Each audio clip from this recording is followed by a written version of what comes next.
ನಮಸ್ಕಾರ, ನಾನು ನಿಮ್ಮ ಭಾಗ್ಯನಾರಾಯಣ ಬೊಗ್ಗವರಪು. ನೀವು ನೋಡ್ತಾ ಇದ್ದೀರಿ ಸುದ್ದಿ ಸರ್ಕಲ್.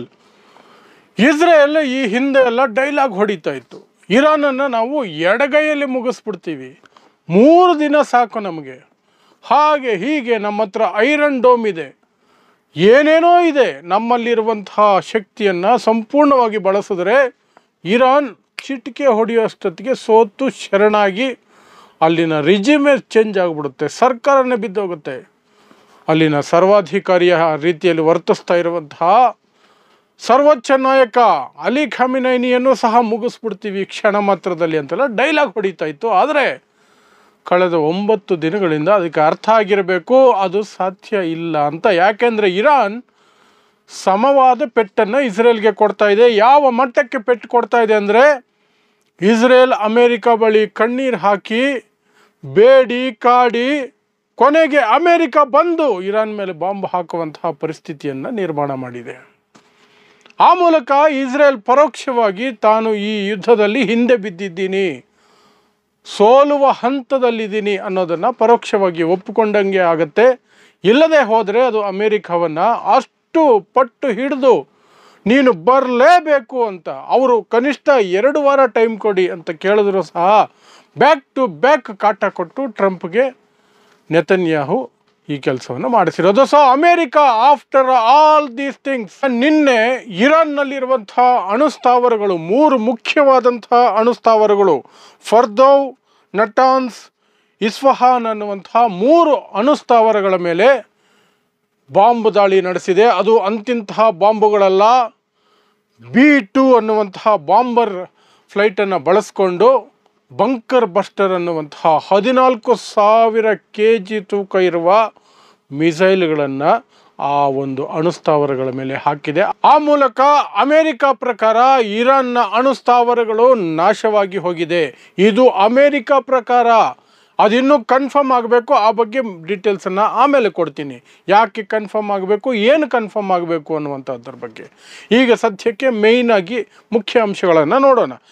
ಅದಾದ ನಂತರ ಡೊನಾಲ್ಡ್ ಟ್ರಂಪ್ ಪತ್ರಿಕಾಗೋಷ್ಠಿ ನಡೆಸಿ ಟ್ವೀಟ್ ಮಾಡಿ, ನಾವು ಸಕ್ಸಸ್ಫುಲ್ ಆಗಿ ಮಾಡಿದ್ದೀವಿ, ಇರಾನ್ನ ಅಣುಸ್ಥಾವರಗಳನ್ನು ಧ್ವಂಸ ಮಾಡಿದ್ದೀವಿ, ಇಲ್ಲಿಂದ ಶಾಂತಿ ಪ್ರಕ್ರಿಯೆಗಳು ಆರಂಭ ಆಗಬೇಕು, ಇಲ್ಲದೆ ಹೋದರೆ ಇರಾನ್ ಇದಕ್ಕಿಂತ ದೊಡ್ಡ ಪೆಟ್ಟು ತಿನ್ನುತ್ತೆ ಅನ್ನುವಂತಹ ಬೆದರಿಕೆಯನ್ನು ಅಮೆರಿಕ ಹಾಕಿದೆ. Thank you very much.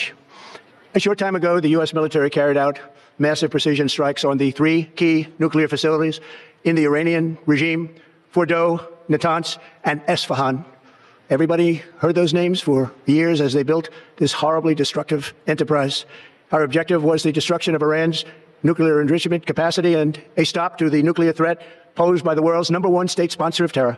Tonight, I can report to the world that the strikes were a spectacular military success. Iran's key nuclear enrichment facilities have been completely and totally obliterated. Iran, the bully of the Middle East, must now make peace. If they do not, future attacks will be far greater and a lot easier. For 40 years, Iran has been saying death to America, death to Israel. They have been killing our people, blowing off their arms, blowing off their legs with roadside bombs. That was their specialty. We lost over 1,000 people, and hundreds of thousands throughout the Middle East and around the world have died as a direct result of their hate. In particular, so many were killed by their general, Qasem Soleimani. I decided a long time ago that I would not let this happen. It will not continue. I want to thank and congratulate Prime Minister Bibi Netanyahu. We worked as a team like perhaps no team has ever worked before. And we've gone a long way to erasing this horrible threat to Israel. I want to thank the Israeli military for the wonderful job they've done. And most importantly, I want to congratulate the great American patriots who flew those magnificent machines tonight, and all of the United States military on an operation the likes of which the world has not seen in many, many decades. Hopefully, we will no longer need their services in this capacity. I hope that's so. I also want to congratulate the chairman of the Joint Chiefs of Staff, General Dan Raisin-Kane, spectacular general, and all of the brilliant military minds involved in this attack. With all of that being said, this cannot continue. There will be either peace or there will be tragedy for Iran far greater than we have witnessed over the last 8 days. Remember, there are many targets left. Tonight's was the most difficult of them all, by far, and perhaps the most lethal. But if peace does not come quickly, we will go after those other targets with precision, speed, and skill. Most of them can be taken out in a matter of minutes. There's no military in the world that could have done what we did tonight, not even close. There has never been a military that could do what took place just a little while ago. Tomorrow, General Kane, Secretary of Defense, Pete Hegseth will have a press conference at 8 a.m. at the Pentagon. And I want to just thank everybody and In particular, God, I want to just say, we love you, God, and we love our great military. Protect them. God bless the Middle East. God bless Israel, and God bless America. Thank you very much. Thank you. ಈ ನಡುವೆ Israel full ಖುಷಿಯಾಗಿ Netanyahu ಮುಖದಲ್ಲಿ ಖುಷಿ ನೋಡಬೇಕು. Press conference ನಡೆಸಬೇಕಾದ್ರೆ, ಈ ಘೋಷಣೆಯನ್ನು ಮಾಡಬೇಕಾದ್ರೆ, America Iran ಮೇಲೆ ದಾಳಿ ಮಾಡಿದೆ, ಅಣುಸ್ಥಾವರಗಳನ್ನು ನಾಶ ಮಾಡಿಬಿಟ್ಟಿದೆ ಅಂತ ಸಂತೋಷವಾಗಿ ಘೋಷಣೆ ಮಾಡ್ತಿದ್ದಾರೆ mister Netanyahu. Congratulations, President Trump. Your bold decision to target Iran's nuclear facilities with the awesome and righteous might of the United States will change history. In Operation Rising Lion, Israel has done truly amazing things. But in tonight's action against Iran's nuclear facilities, America has been truly unsurpassed. It has done what no other country on earth could do. History will record that President Trump acted to deny the world's most dangerous regime the world's most dangerous weapons. His leadership today has created a pivot of history that can help lead the Middle East and beyond to a future of prosperity and peace. President Trump and I often say, peace through strength. First comes strength, then comes peace. And tonight, President Trump and the United States acted with a lot of strength. President Trump, I thank you. The people of Israel thank you. The forces of civilization thank you. God bless America. God bless Israel. And may God bless our unshakable alliance, our unbreakable faith. ಅದಾದರೂ ಸಹ ಅದಾದ ಕೆಲವೇ ಗಂಟೆಗಳಲ್ಲೇ, ಕೆಲವೇ ಕ್ಷಣಗಳಲ್ಲೇ ಇರಾನಲ್ಲಿ planning ಪ್ರಾರಂಭ ಆಯಿತು. America ಮೇಲಿದ್ದ ಕೋಪವನ್ನು ಸಹ Israel ಮೇಲೆ ತೀರಿಸ್ಕೊಳ್ತಿದ್ದಾರೆ. ಬ್ಯಾಕ್ ಟು ಬ್ಯಾಕ್ ದೊಡ್ಡ ದೊಡ್ಡ ಮಿಸೈಲ್ಗಳನ್ನು ಇಸ್ರೇಲ್ ಮೇಲೆ ಹಾಕ್ತಿದ್ದಾರೆ. ಇಸ್ರೇಲ್ಗೆ ದೊಡ್ಡ ನಷ್ಟ ಆಗ್ತಾ ಇದೆ. ಅಲ್ಲಿನ ಇನ್ಫ್ರಾಸ್ಟ್ರಕ್ಚರ್ ದಿನ ಬೆಳಗಾದರೆ ನಾಶ ಆಗ್ತಾ ಇದೆ. ಅದರ ಜೊತೆಗೆ ಆ್ಯಂಟಿ ಮಿಸೈಲ್ಸ್ ಏನಿದೆ ಅವು ಸಹ ಖಾಲಿ ಆಗ್ತಾ ಇದ್ದಾವೆ ಇಸ್ರೇಲ್ ಬಳಿ. ಅವುಗಳ ಐರನ್ ಡೋಮ್ ಕೈ ಕೊಡ್ತಾನೆ ಹೋಗ್ತಿದೆ, ಶಿಥಿಲ ಆಗ್ತಾನೆ ಹೋಗ್ತಿದೆ, ದುರ್ಬಲ ಆಗ್ತಾನೆ ಹೋಗ್ತಿದೆ. ಮುಂದಿನ ದಿನಗಳಲ್ಲಿ ಇನ್ನೊಂದು 10-15 ದಿನ ಇದೇ ರೀತಿ ಮುಂದುವರೆದರೆ ಇಸ್ರೇಲ್ ತನ್ನನ್ನು ತಾನು ರಕ್ಷಿಸಿಕೊಳ್ಳುವ ಸ್ಥಾನದಲ್ಲಿ ಇರೋಕ್ಕೆ ಸಾಧ್ಯನೇ ಇಲ್ಲ ಅನ್ನುವ ಮಟ್ಟಕ್ಕೆ Iran back to back fire ಮಾಡ್ತಾ ಇದೆ. ಇರಾನ್ ಹೇಳ್ತಾ ಇದೆ, ನನ್ನ ಹತ್ರ 20,000 ಮಿಸೈಲ್ಸ್ ಇದೆ, ಇಲ್ಲಿಯವರೆಗೆ ಕೇವಲ 500-600 ಮಿಸೈಲ್ ಮಾತ್ರ ಬಳಸಿದ್ದೀನಿ, ಇನ್ನೂ 19,500 ಇದಾವೆ ನನ್ನ ಹತ್ರ, ನಿನ್ನನ್ನು ಬಿಡೋದಿಲ್ಲ, ಇಂಚಿಂಚಿಗೂ ಬಾಂಬ್ ಹಾಕ್ತೀನಿ ಅಂತ ಇರಾನ್ ಹೇಳ್ಕೊಂಡಿದೆ. ಇರಾನ್ನ ಸರ್ವೋಚ್ಚ ನಾಯಕ ಖಮೇನಿ ಅಮೆರಿಕದ ದಾಳಿಯ ನಂತರ ಹೇಳಿಕೆಯನ್ನು ಕೊಟ್ಟಿದ್ದಾರೆ, ನೀವು ಹೆಣವಾಗಬೇಕು, ಇಲ್ಲ ನಾನು ಹೆಣ ಆಗಬೇಕು, ನೀವು ಸಮಾಧಿ ಆಗಬೇಕು, ಇಲ್ಲ ನಾನು ನಾಶ ಆಗಬೇಕು, ಅಲ್ಲಿಯವರೆಗೆ ಯುದ್ಧ ನಡೆಯುತ್ತೆ. ಇನ್ನು ಮೇಲೆ ಅಮೆರಿಕದ ಪ್ರಜೆಗಳಾಗಿರಬಹುದು, ಅಮೆರಿಕದ ಸೈನಿಕರಾಗಿರ್ಬೋದು, ಜಗತ್ತಿನ ಯಾವುದೇ ಮೂಲೆಯಲ್ಲಿದ್ದರೂ ಸಹ ಅವರು ನಮ್ಮ ಟಾರ್ಗೆಟ್ ಅನ್ನೋದನ್ನು ಇರಾನ್ ಎಚ್ಚರಿಕೆಯನ್ನು ಕೊಟ್ಟಿದೆ. ಸೊ ಈಗ ಅಮೇರಿಕ ಪೂರ್ತಿ ಇನ್ಕ್ಲೂಡಿಂಗ್ ಬಿಗ್ಗೆಸ್ಟ್ ಸಿಟೀಸ್ ನ್ಯೂಯಾರ್ಕ್ ಆಗಿರ್ಬೋದು, ವಾಷಿಂಗ್ಟನ್ ಆಗಿರ್ಬೋದು, ಎಲ್ಲ ಕಡೆಯೂ ಸಹ ಭದ್ರತೆಯನ್ನು ಅತಿ ಹೆಚ್ಚು ಮಾಡಲಾಗಿದೆ. ಮತ್ತು ಮಿಡಲ್ ಈಸ್ಟ್ನಲ್ಲಿರುವಂತಹ ಅಮೇರಿಕದ ವಾಯುನೆಲೆಗಳೇನಿದ್ದಾವೆ ಅಲ್ಲಿಯೂ ಸಹ ಕಣ್ಗಾವಲನ್ನು ಜಾಸ್ತಿ ಮಾಡಲಾಗಿದೆ. ಇದಿಷ್ಟು ಮೇಲ್ನೋಟಕ್ಕೆ ನಡೆದಿರುವಂತಹ ಅಥವಾ ಮುಖ್ಯವಾದ ಅಂಶಗಳು. ಈಗ ಈ ಅಮೆರಿಕ ದಾಳಿಯ ಹಿನ್ನೆಲೆಯಲ್ಲಿ ನಾವು ತಿಳ್ಕೋಬೇಕಾಗಿರುವಂಥದ್ದು, ನಿಜವಾಗ್ಲೂ ಇರಾನ್ನ ಅಣುಸ್ಥಾವರಗಳಿಗೆ ನಷ್ಟ ಆಗಿದೆಯಾ, ಹಾನಿಯಾಗಿದೆಯಾ, ಅವು ಇನ್ಯಾವತ್ತಿಗೂ ಸಹ ಆಪರೇಟ್ ಆಗೋದಿಲ್ವಾ ಅಂತ. ಆ ಪ್ರಶ್ನೆಗೆ ಉತ್ತರ ಸದ್ಯಕ್ಕೆ ಗೊತ್ತಿಲ್ಲ ಅಂತಲೇ ಹೇಳಬೇಕಾಗತ್ತೆ. ಯಾಕೆ ಅಂದರೆ ಅಮೇರಿಕ ಬಳಸಿದೆಯಲ್ಲ ಈ 14,000 kg ಬಾಂಬುಗಳು ಅಥವಾ ಮಿಸೈಲ್ಗಳು, ಇವುಗಳ ಶಕ್ತಿ 200 ಅಡಿ ಭೂಮಿಯ ಒಳಗಿರುವಂತಹ ಯಾವುದೇ ಸ್ಟ್ರಕ್ಚರನ್ನು, ಯಾವುದೇ ಆಕೃತಿಯನ್ನು, ಬಿಲ್ಡಿಂಗನ್ನು ನಾಶ ಮಾಡುವ ಶಕ್ತಿಯನ್ನು ಹೊಂದಿದೆ.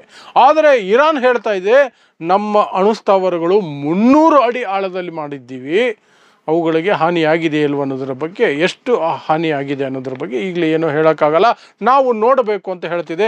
ಅಂತಾರಾಷ್ಟ್ರೀಯ ವಿಜ್ಞಾನಿಗಳು, ವಿಶ್ಲೇಷಕರು, ಎಕ್ಸ್ಪರ್ಟ್ಸ್ ಸಹ ಅದನ್ನೇ ಹೇಳ್ತಿದ್ದಾರೆ. ಸ್ಯಾಟಲೈಟ್ ಇಮೇಜ್ಗಳು ಬರೋವರೆಗೂ ಅದನ್ನು ನಾವು ಏನೂ ಹೇಳೋಕ್ಕಾಗೋದಿಲ್ಲ.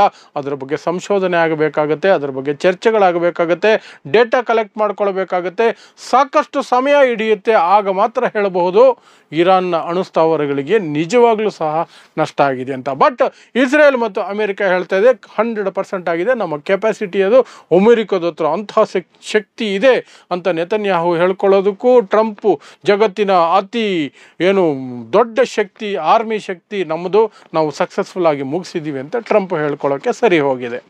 ಸೊ ಇದಿಷ್ಟು ಅಮೆರಿಕ ದಾಳಿ ನಡೆಸಿದೆಯಲ್ಲ ಅದರ ಕುರಿತಾದಂತಹ ವಿವರಗಳು ಮತ್ತು ಅದಕ್ಕೆ ಸಂಬಂಧಿಸಿದಂತೆ ಆ ನಂತರ ಇರಾನ್ ಪ್ರತಿಕ್ರಿಯೆ. ಈಗ ಮುಂದೇನು ಅನ್ನುವಂತಹ ಪ್ರಶ್ನೆ ಬರುತ್ತೆ. What next? ಇರಾನ್ ಸುಮ್ಮನಿರುತ್ತಾ? ಇಸ್ರೇಲ್ ಮೇಲುಗೈ ಪಡ್ಕೊಳ್ಳುತ್ತಾ? ಅಮೆರಿಕ ಇನ್ನೂ ಆಳಕ್ಕೆ ಯುದ್ಧದಲ್ಲಿ ಧುಮುಕುತ್ತಾ? ಎಲ್ಲ ಪ್ರಶ್ನೆಗಳು ಬರ್ತವೆ. ಅಲ್ಲಿ ಕೆಲವು ಸಿನಾರಿಯೋಗಳು ಸೃಷ್ಟಿಯಾಗುವ ಸಾಧ್ಯತೆಗಳಿರುತ್ತೆ. ನಿಮಗೆ ಗೊತ್ತಿದೆಯೋ ಇಲ್ವೋ ಗೊತ್ತಿಲ್ಲ, ಇರಾನ್ ಬೇರೆ ಬೇರೆ ದೇಶಗಳಲ್ಲಿ ತನ್ನ ಪ್ರಾಕ್ಸಿ ಆರ್ಮಿಯನ್ನು ಇಟ್ಕೊಂಡಿದೆ. ಕೆಲವು ಬಂಡುಕೋರ ಸಂಘಟನೆಗಳನ್ನು, ಗುಂಪುಗಳನ್ನು ಸಾಕ್ಕೊಂಡಿದೆ, ಅವುಗಳಿಗೆ ಟ್ರೈನಿಂಗ್ ಕೊಟ್ಟಿದೆ, ಹಣ ಸಹಾಯ ಮಾಡ್ಕೊಂಡು ಬಂದಿದೆ, ಸಾಕಷ್ಟು ಹೆಲ್ಪ್ ಮಾಡಿ ಇರಾನ್ಗೆ ತೊಂದರೆ ಆದಾಗೆಲ್ಲ ಅವುಗಳು ಆ್ಯಕ್ಟಿವ್ ಆಗೋ ರೀತಿಯಲ್ಲಿ ಇಟ್ಕೊಂಡಿದ್ದಾವೆ.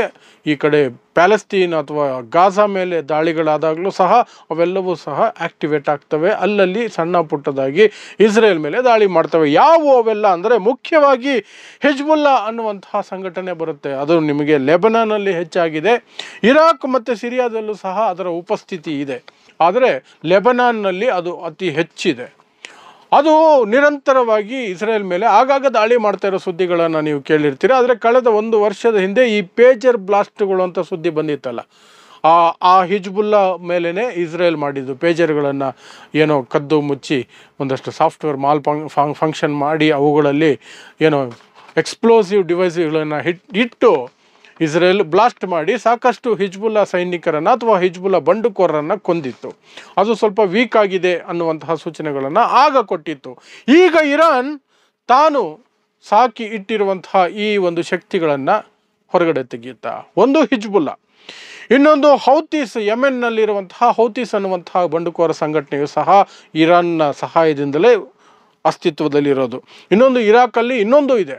ಒಂದು ಕಡೆ ಹಿಜ್ಬುಲ್ಲಾ ಸ್ವಲ್ಪ ಮಟ್ಟಿಗಿದೆ, ಇನ್ನೊಂದಿದೆ ಶಿಯೇಟ್ ಮಿಲಿಷಿಯಾ ಅಂತ, ಶಿಯಾ ಮುಸ್ಲಿಮರ ಬಂಡುಕೋರರ ದಂಡು ಸಹ ಅಲ್ಲೊಂದಿದೆ. ಅದಕ್ಕೂ ಸಹ ಇರಾನೇ ಅಲ್ಲಿ ಸಪೋರ್ಟ್ ಮಾಡೋದು, ಹಣ ಸಹಾಯ, ಟ್ರೈನಿಂಗು ಎಲ್ಲ ಒದಗಿಸಿಕೊಡೋದು. ನಿಮಗೆ ಮಾಹಿತಿಗಾಗಿ ಹೇಳ್ತೀನಿ, ಮುಸ್ಲಿಮರಲ್ಲಿ 2 ಪಂಗಡಗಳಿದ್ದಾವೆ, ಒಂದು ಸುನ್ನಿ, ಇನ್ನೊಂದು ಶಿಯಾ. 80 to 90% ಜಗತ್ತಿನ ಮುಸ್ಲಿಮ್ಸು ಎಲ್ಲರೂ ಸುನ್ನಿ ಮುಸ್ಲಿಮ್ಸ್ ಆಗಿರ್ತಾರೆ. ಶಿಯಾ ಮುಸ್ಲಿಮ್ಸ್ ತುಂಬ ಕಡಿಮೆ ಇರ್ತಾರೆ, ಅಲ್ಲಲ್ಲಿ ಇರ್ತಾರೆ. ಅತಿ ಹೆಚ್ಚಿರೋದು ಅಥವಾ ಇಡೀ ದೇಶದಲ್ಲಿ ಹರಡ್ಕೊಂಡಿರೋದು ಅಂದರೆ ಇರಾನಲ್ಲಿ. ಇರಾನೇ ಏಕೈಕ ಮತ್ತು ಅತಿ ದೊಡ್ಡ ಶಿಯಾ ಮುಸ್ಲಿಮರ ದೇಶ. ಸೊ ಹಾಗಾಗಿ ಈ ಶಿಯಾ ಮಿಲಿಷಿಯಾ ಅನ್ನುವಂತಹ ತಂಡಗಳೇನಿದ್ದಾವೆ ಅವುಗಳೆಲ್ಲವನ್ನೂ ಸಹ ಅದು ಸಾಕೊಂಡಿಟ್ಕೊಂಡಿದೆ. ಇರಾಕಲ್ಲೂ ಸಹ ಅಂಥದ್ದೊಂದು ತಂಡ ಇದೆ. ಸೊ ಈ ತಂಡಗಳನ್ನು ಈಗ ಆ್ಯಕ್ಟಿವೇಟ್ ಮಾಡಿಬಿಡುತ್ತಾ, ಅವುಗಳಿಗೆ ಹೇಳ್ತಾವ ನಿಮ್ಮ ಬಾಸ್ ಮೇಲೆ ಅಟ್ಯಾಕ್ ಆಗಿದೆ, ನೀವು ಇಸ್ರೇಲ್ ಮೇಲೆ ಅಟ್ಯಾಕ್ ಮಾಡಿ, ಅಮೆರಿಕ ಮೇಲೆ ಅಟ್ಯಾಕ್ ಮಾಡಿ ಅಂತ.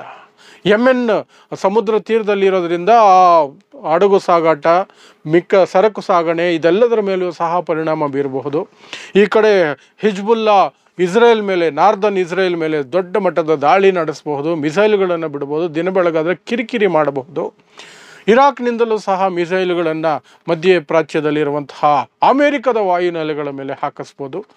ಸ್ವತಃ ಇರಾನ್ ಅಮೆರಿಕ ಮೇಲೆ ದಾಳಿಯನ್ನು ಮಾಡಬಹುದು, ಅಮೆರಿಕದ ವಾಯುನೆಲೆಗಳ ಮೇಲೆ. ಅಮೆರಿಕ ದೇಶದ ಮೇಲೆ ಮಾಡೋದು ಸದ್ಯಕ್ಕೆ ಇರಾನಿಗೆ ಸಾಧ್ಯ ಇಲ್ಲ ಅನ್ನುವಂಥದ್ದು ಟೆಕ್ನಿಕಲ್ ಮಾಹಿತಿ, ಬಟ್ ಗೊತ್ತಿಲ್ಲ.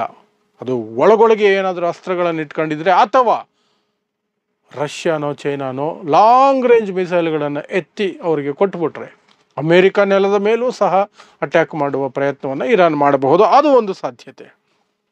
ಇನ್ನು ಇಸ್ರೇಲ್ ಕಡೆಯಿಂದ ನೋಡೋದಾದರೆ, ಇಸ್ರೇಲ್ಗೆ ಇದು ಈಗ ಒಂದು ಅಷ್ಟು ಧೈರ್ಯ ಬಂದಿರುತ್ತೆ, ನಿಟ್ಟುಸಿರು ಬಿಟ್ಟಿರುತ್ತೆ. ಕೊನೆಗೂ ಇರಾನ್ನ ಅಣುಸ್ಥಾವರಗಳ ಮೇಲೆ ಅಮೆರಿಕ ಬಾಂಬ್ ಹಾಕಿದೆ, ಇರಾನ್ನ ಬೆನ್ಮೂಳೆ ಮುರಿದೋಗಿರುತ್ತೆ. ಈಗ ನಾವು ಜೋರಾಗಿ ಹೊಡೆಯಬಹುದು, ಅವರ ಸೈನ್ಯದ ಮೇಲೆ ನಾವು ಅಟ್ಯಾಕ್ ಮಾಡಬಹುದು ಅನ್ನುವಂಥ ಯೋಚನೆಗೆ ಇಸ್ರೇಲ್ ಬರಬಹುದು. ಇಲ್ಲಿಯವರೆಗೆ ಸೇರಿಗೆ ಸವಾಶೇರು ಅನ್ನೋ ರೀತಿಯಲ್ಲಿ ದೊಡ್ಡ ಮಟ್ಟದಲ್ಲಿ ಇರಾನ್ ಪ್ರತಿಕ್ರಿಯೆ ಕೊಡ್ತಾ ಇತ್ತು, ಪ್ರತಿರೋಧ ಒಡ್ತಾ ಇತ್ತು, ಪ್ರತಿದಾಳಿ ನಡೆಸ್ತಾ ಇತ್ತು. ಇಸ್ರೇಲ್ ತತ್ತರಿಸಿ ಹೋಗಿದೆ, ಅದರಲ್ಲಿ 2 ಮಾತಿಲ್ಲ. ಇರಾನ್ಗೆ ಎಷ್ಟು ನಷ್ಟ ಆಗ್ತಿದೆಯೋ ಇಸ್ರೇಲ್ಗೂ ಅಷ್ಟೇ ನಷ್ಟ ಆಗ್ತಿದೆ. ಇರಾನ್ಗೆ ನಷ್ಟ ಆಗ್ತಿದೆ, ದೊಡ್ಡ ಮಟ್ಟದಲ್ಲಿ ಪ್ರಾಣಹಾನಿ ಆಗ್ತಿದೆ, ಯಾಕಂದರೆ ಬಂಕರ್ಗಳ ವ್ಯವಸ್ಥೆಯಲ್ಲಿ ತುಂಬ ಸೀಮಿತವಾಗಿದೆ. ಈ ಕಡೆ ಇಸ್ರೇಲ್ನಲ್ಲಿ ಬಂಕರ್ಗಳ ವ್ಯವಸ್ಥೆ ವ್ಯವಸ್ಥಿತವಾಗಿರೋದ್ರಿಂದ ಅದು ಅದನ್ನೇ ನಂಬಿಕೊಂಡು ಬದುಕ್ತಿರೋದ್ರಿಂದ ಅಲ್ಲಿ ಪ್ರಾಣಹಾನಿ ಕಡಿಮೆ ಆಗ್ತಿದೆ, ಆದರೆ ಆಸ್ತಿ ಹಾನಿ ತುಂಬ ದೊಡ್ಡ ಮಟ್ಟದಲ್ಲಿ ಇಸ್ರೇಲಲ್ಲಿ ಆಗ್ತಿದೆ. ಇರಾನಲ್ಲಿ ಆಸ್ತಿ ಹಾನಿ ಪ್ಲಸ್ ಪ್ರಾಣಹಾನಿ ಎರಡೂ ಆಗ್ತಾ ಇರೋದನ್ನು ನಾವು ಗಮನಿಸ್ತಾ ಇದ್ದೀವಿ. ಸೊ ಇದಿಷ್ಟು ಇರಾನ್ ಮತ್ತು ಇಸ್ರೇಲ್ ಏನು ಮಾಡಬಹುದು ಅನ್ನೋದ್ರ ಬಗ್ಗೆ ಇರುವಂತಹದ್ದು. ಇನ್ನು ನೆಕ್ಸ್ಟ್ ಉಳಿದಿರುವಂತಹದ್ದು ರಷ್ಯಾ ಮತ್ತು ಚೈನಾ ಏನು ಮಾಡುತ್ತೆ, ನಾರ್ತ್ ಕೊರಿಯಾ ಏನು ಮಾಡುತ್ತೆ, ಮುಸ್ಲಿಂ ದೇಶಗಳು ಏನು ಮಾಡ್ತವೆ ಅಂತ. ರಷ್ಯಾ ಈ ಮೊದಲೇ ಹೇಳಿದೆ ಅಮೇರಿಕ ಎಂಟ್ರಿ ಆದರೆ ಚೆನ್ನಾಗಿರೋದಿಲ್ಲ, ಇದು ಇಸ್ರೇಲ್ ಮತ್ತು ಇರಾನ್ ನಡುವಿನ ಸಂಘರ್ಷ, ಅಮೇರಿಕ ಎಂಟ್ರಿ ಆದರೆ ನಾವು ಪ್ರತಿಕ್ರಿಯಿಸಬೇಕಾಗತ್ತೆ ಅಂತ ಹೇಳಿ ರಷ್ಯಾ ಆಲ್ರೆಡಿ ವಾರ್ನ್ ಮಾಡಿದೆ. ಚೈನಾ ಅಂತೂ ಕದ್ದು ಮುಚ್ಚಿ ಇರಾನ್ಗೆ ಸಪೋರ್ಟ್ ಮಾಡ್ತಿದೆ ಅನ್ನೋದು ಎಲ್ರಿಗೂ ಗೊತ್ತಿರುವಂತಹ ವಿಚಾರ, ಮಿಸೈಲ್ಗಳನ್ನು ಕೊಡ್ತಿದೆ ಅನ್ನುವಂಥದ್ದು ಗೊತ್ತಿರೋ ವಿಚಾರ. ಕದ್ದು ಮುಚ್ಚಿ ಟ್ರಾನ್ಸ್ಪಾಂಡರ್ಗಳನ್ನು ಆಫ್ ಮಾಡಿಕೊಂಡು ಯುದ್ಧ ವಿಮಾನಗಳು ತಂದು ಅಲ್ಲಿ ಇರಾನಲ್ಲಿ ಸುರಿತಾ ಇದೆ ಅನ್ನುವಂತಹ ಮಾಹಿತಿ ಕೂಡ ಬರ್ತಾ ಇದೆ. ಏನು ನಾರ್ತ್ ಕೊರಿಯಾ ಬಗ್ಗೆ ಯಾವಾಗ ಏನು ಹೇಳೋಕ್ಕಾಗಲ್ಲ, ಅದೊಂದು ತಿಕ್ಕಲು ದೇಶ, ಯಾವಾಗ ಏನು ಮಾಡೋಕ್ಕಾದ್ರೂ ನಡಿಬೋದು. ಆದರೆ ಅಮೇರಿಕ ವಿರುದ್ಧ ನಡೆಯುತ್ತೆ ಅನ್ನೋದು ಮಾತ್ರ ಪಕ್ಕ. ಏನಾದರೂ ನಡೆದ್ರೆ ಅಮೇರಿಕ ವಿರುದ್ಧನೇ ನಡೆಯೋದು, ಇರಾನ್ ಪರವಾಗಿ ನಡೆಯುತ್ತೆ, ಇಸ್ರೇಲ್ ವಿರುದ್ಧನೂ ನಡೆಯುತ್ತೆ. ಅದು ನಾರ್ತ್ ಕೊರಿಯಾದ ಸ್ಟ್ಯಾಂಡು.